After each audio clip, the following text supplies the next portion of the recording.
Hello! If I look like I've just woken up and I'm very tired, it's because I have. If I look like I'm still in my pyjamas, it's because I am. Now, let's get cozy, pull up a chair, put your jumper on, buckle in for today's ride. Oh, there we go, that's lovely, that's much better. Today's gonna be a lovely cozy chat about, help if I did it right, wouldn't it? Today's gonna be a lovely cozy chat about The Last Devil to Die by Richard Osman. So I finally finished it. You guys know I've been reading it for longer than I would like, and that does mean that I've started Eloise's story. Gosh, exciting times, but yes. If you're new here, I'm Alice. I talk about books, we do reviews, waffles, chats, some vlogs. There's a few car vlogs now sprinkled in there, which is kind of wild. Look at me go.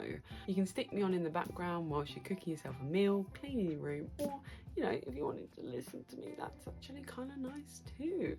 So consider hitting that subscribe button and welcome to the family. And if you're a returning viewer, thank you so much for your continued support. Right, let's get on with the video.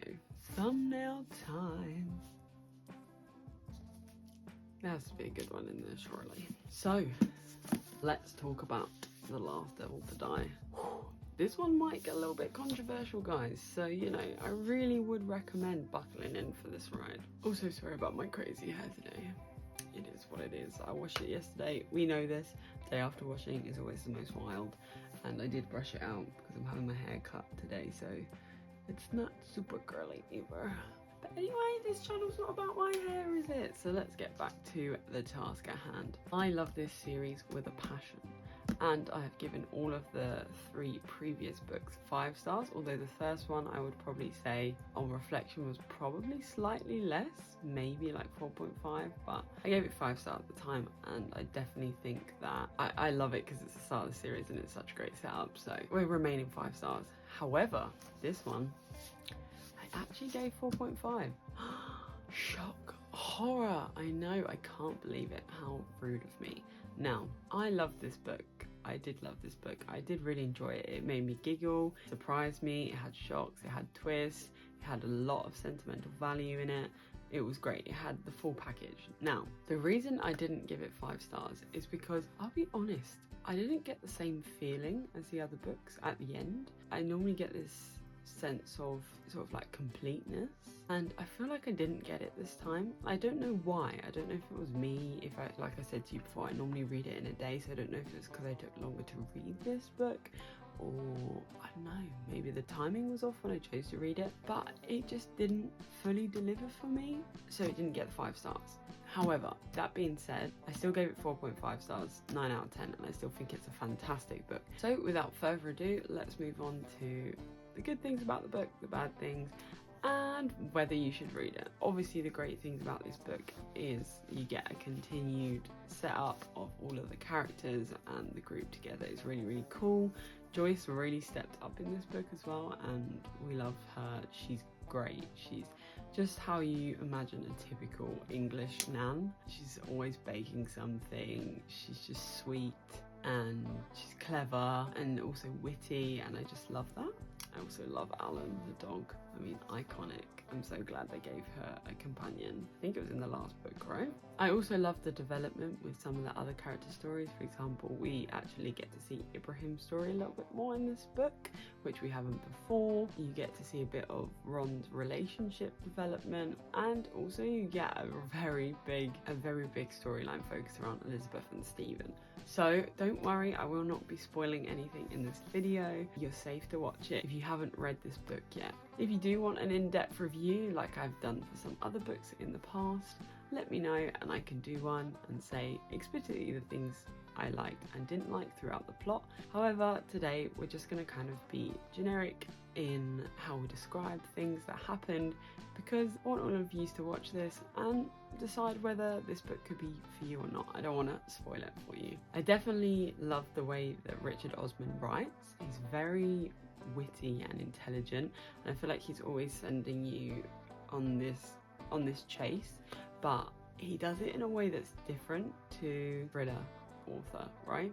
Because obviously this isn't a thriller, but it has murder mystery involved. It's murder mystery come wholesome vibes really, but he has this clever way about him where you just know someone really intelligent is writing this, but he doesn't make it hard to read. He makes it really easy to follow, and really, like, you always know where you are in the story. You never have a moment where you go, well, where did that person come from, or who did that? You know, you never have that kind of moment, and I think that's really, really great for this kind of story, especially where we're talking about 4 pensioners and they are the Thursday Murder Club. They investigate murders, so I feel like this is really cool. It definitely had some really good twists in there. I enjoyed a lot of moments. They're kind of like small shocking moments throughout, things that happen that you just have no idea that are coming, or you have no idea what to expect. Now on to the reason I gave it 4.5 stars, or a 9 out of 10. As I already mentioned, it was because I didn't get this sense of completeness at the end, but I don't know if that's because of, if you've read it, some of the things that happened. I don't know if it's that, or like I said before, I don't know if I just didn't get the same vibe. But also I kind of guessed the killer.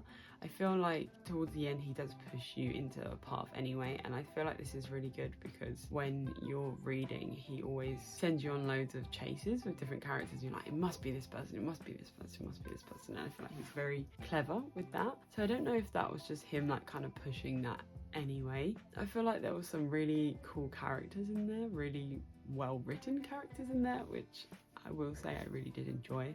But yeah, genuinely on the whole, I can't really fault the book. I think it was only because I kind of guessed who the killer was going to be at the end, but that's not to say I still didn't get loads of shocks and surprises and twists and turns throughout the book as well. I definitely did. There was loads that I didn't see coming. There was loads that surprised me. It was just maybe partly that, lost it a little bit, and partly the not feeling entirely complete at the end. If asked would I recommend this book, I'd say 100%.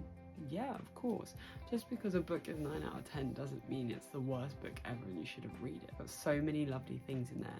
I would just say go into this book with not too many expectations.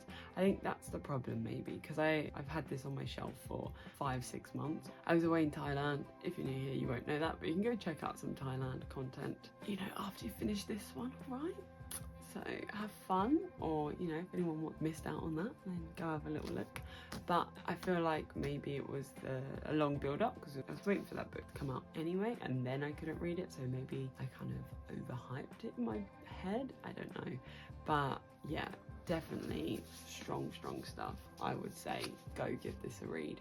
So if you've learned anything today, it's that you should start reading the Thursday Murder Club series, because it is so wholesome, it's so feel good, you laugh, you cry, you have all the emotions, and I just think it's such a beautiful series in my opinion. If you've read this series, let me know in the comments down below, or if you decide you're going to read it, also let me know. Thank you so much for watching. I hope you enjoyed this video. Don't forget to give this video a big thumbs up, smash that like button, don't forget to subscribe. Have you subscribed? Thank you very much, and as always, until the next one, I'll see you then. Bye. I feel like my eyes literally look like they're about to close. I promised I wanted to make this video.